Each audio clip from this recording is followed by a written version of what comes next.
Alhamdulillah wa ba'd. Assalamualaikum warahmatullahi wabarakatuh. So continue ho natin insyaAllah ang hadith ni Aisha radhiyallahu anha. Napakagandang hadith ho ito.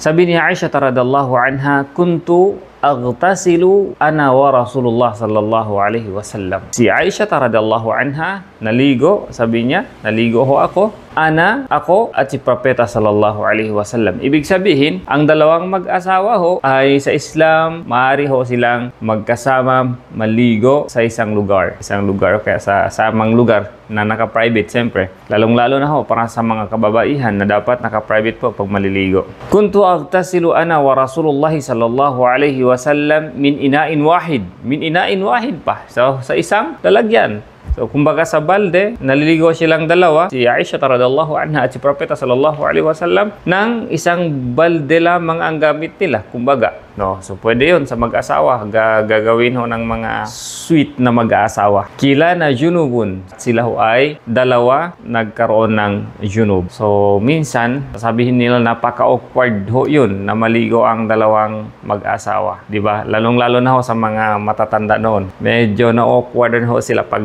maliligo ang dalawang mag-asawa sa isang lalagyan at sa isang lugar. Sa hadith pang 47, pakana ya'muruni fa'attaziru. Sabi ni Aisha radhiyallahu anha, inutusan ako ni Propeta sallallahu alaihi wasallam fa'attaziru, na kumbaga magtakip ng izar. Inutusan si Aisha radhiyallahu anha na Propeta sallallahu alaihi wasallam na magtabon ng, sa panahon natin ngayon ay tuwalya, kumbaga yung pambaba niyang parte.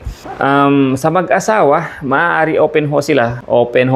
Ibig sabihin, nakikita ni lalaki ang private part niya at ganoon din si babae, nakikita niya ang private part niya, sa open sila. So minsan, tulad dito sa hadith ni Aisha radhiyallahu anha, sabi niya, inutusan ako ni Propeta sallallahu alaihi wasallam na magtatabon ng izar, ng tuladhan ng tuwalya. Maiisip natin, hindi ang Propeta sallallahu alaihi wasallam na mag-uutos, magtabon ng izar sa katawan ni Aisha radhiyallahu anha kung meron ho siyang takip. Di ho ba? Dalil na maaari ho itong gagawin ng isang babae sa kanyang asawa na magiging open sa lahat. Wallahu alam.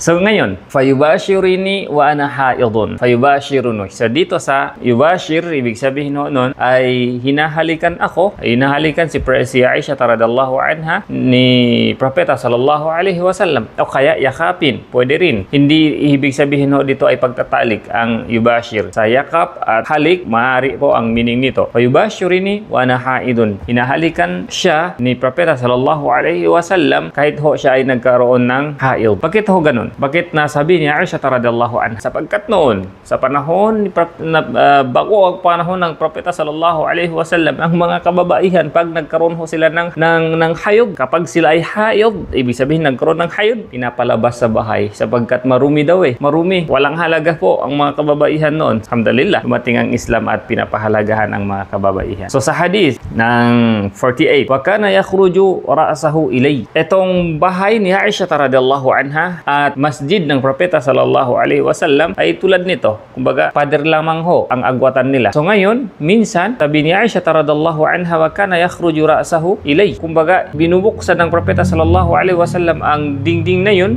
ang wall na yun, at nilalabas ng Propeta sallallahu alaihi wasallam ang kanyang ulo patungo doon sa bahay ni Aisha radhiyallahu anha. Wa huwa mu'takifun. Siya ay nag-i'tikaf sa masjid. Fa'agsiluhu wa ana haidun. So ngayon, kapag pinalabas niya yung kanyang ulo doon kay Aisha radhiyallahu anha, hinukasan ni Aisha radhiyallahu anha ang kanyang ulo, kahit ho siya ay haid, kahit si Aisha radhiyallahu anha ay nasa kalagayang dinadalaw ng dugo. So ganun ho ang mga sharia natin. So yun ang hadith makukuha natin. So ibig sabihin, kapag ang babae ay haid, kapag ang babae nagkaroon ng dalaw, hindi ho sila marumi. Maaari ho niyong hawakan, maaari ho niyong halikan, maliban sa jima', hindi ho yung pwede sa mga Muslim. Ang jima', alam ho yan natin lahat. Yun ho ay ang paglalabing-labing ng dalawang mag-asawa. So yun lang sa hadith na yun. Assalamualaikum warahmatullahi wabarakatuh.